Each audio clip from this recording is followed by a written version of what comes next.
Large cross on the driver's side, Canadian Cross of Sacrifice. Canadian Cross of Sacrifice honors Americans who crossed Canadian border to fight in World Wars I and II and the Korean War at the time when the United States was a neutral country.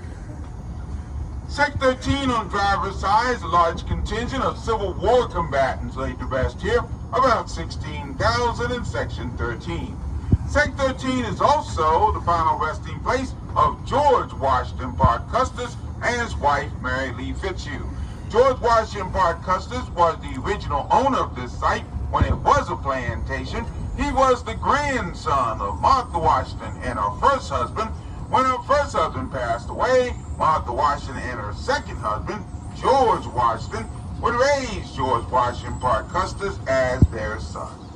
George Washington Parke Custis and Mary Lee Fitzhugh had one daughter they raised to adulthood. Her name was Marianna Randolph Custis. She would marry a rising lieutenant in the United States Army, a native of Virginia, and a distant cousin by the name of Robert E. Lee. The Lees lived on this property about 30 years, and during that time, Robert E. Lee would rise through the ranks of the United States Army.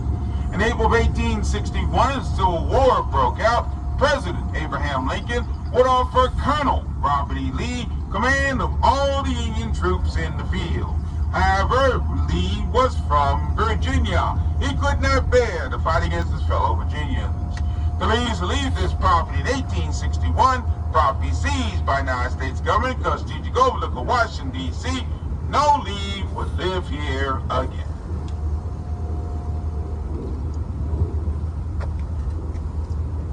On the passenger side, one of our two equestrian statues made General Philip Kearny. He is from New Jersey. In fact, it says on his statue, New Jersey honors its most distinguished soldier. Stand by, we have a procession going by.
projecting to because this is part 2.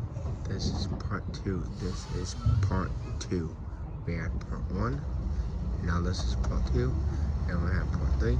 And part 4. And then part 5 will Now, be you the swing last around one. Major General Philip Kearny's statue, you will notice that Major General Philip Kearny has no left arm. That He was lost a that pit left stop. arm in the Mexican War. He lost his life in the Civil War, the Battle of Chantilly, Virginia, which is about 30 miles from this location. On the passenger side will be the James Tanner Amphitheater. This is where we held our first Memorial Day ceremony, called the Decoration Day. At that time, decorate your loved one's final resting place. The main speaker for that ceremony, General James Garfield, later become our 20th president. James Tanner was the official stenographer of President Lincoln. He was by his bedside when he did pass away. He's in section 2. On the passenger side in the bushes, the tomb of Civil War unknowns. We have about 2,100 laid to rest that group burial marker, the largest group burial marker here in the cemetery. This is our stop for the haunted house. The house is open till 4 p.m. There are restrooms and a gift shop in this location. If you're leaving us here, please watch steps you do so. Make sure you have your tickets, items,